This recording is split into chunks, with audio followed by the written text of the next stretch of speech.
mga kaibigan, ako si Carla at kasama ko ngayon ang aking mga kagrupo na sina Shane, Jake, Johnson, Mary, Leah at Iman. Malugod ko kayong iniimbitahan sa aming espesyal na vlog episode ngayong araw. Ang pag-uusapan natin ngayong araw ay tungkol sa ating minamahal na wikang Filipino. Paano nga ba natin ito mapapahalagahan? Paano natin maitataas ang pagpapahalaga natin rito? Tara at samahan ninyo kami! Alam niyo ba na ang wikang Filipino ay higit pa sa isang simpleng paraan ng komunikasyon? Ito ay isang mahalagang bahagi ng ating pagkakakilanlan bilang mga Pilipino. Sa pamamagitan ng wika, naipapahayag natin ang ating kultura, tradisyon at kasaysayan. Ipinapakita nito ang ating mga ugali, damdamin at paniniwala. Napakasarap isipin na sa bawat salita na ating binibigkas, sa bawat talumpati o tula na ating sinasambit, naroon ang diwa ng ating pagka-Pilipino, kaya't mahalaga na ating pangalagaan at pagyamanin ang ating wika. Gaya ng isang puno, ang wika ay dapat din natin pangalagaan upang patuloy itong lumabong at mamunga.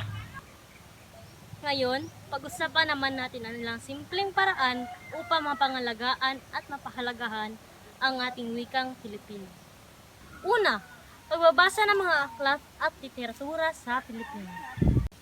Unang-una, ang pagbabasa ng mga aklat at literatura sa wikang Pilipino mula sa mga nobela ni Jose Rizal at Francisco Balagtas hanggang sa kontemporaryong manunulat.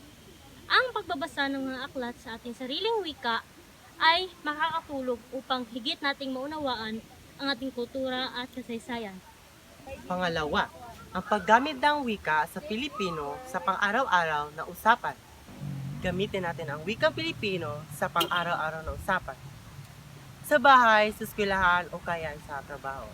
Ang simple pag-uusap ay isang malaking hakbang para sa pagpapanatili ng ating wika. Pangatlo, pagsuporta sa lokal at sining aliwan. Panoorin at tangkilikin ang mga lokal na pelikula, palabas at musikang Pilipino. Hindi lamang natin susuportahan ang ating mga lokal na alagad ng sining, kundi mas mapapalakas din natin ang ating pagpapahalaga sa ating sariling wika. Sa huli, nais namin kayong paghamunin mga kaibigan, maging aktibong bahagi tayo ng pagpapalaganap at pagpapahalaga sa ating wika. Simulan natin sa maliit na paraan, sa bawat salita, sa bawat pag-usapan at sa bawat pagkakataon. Ipakita natin na tayo ay tunay na Pilipino sa puso at diwa. Maraming salamat sa inyong pakikinig at sa pagsama sa amin sa vlog na ito.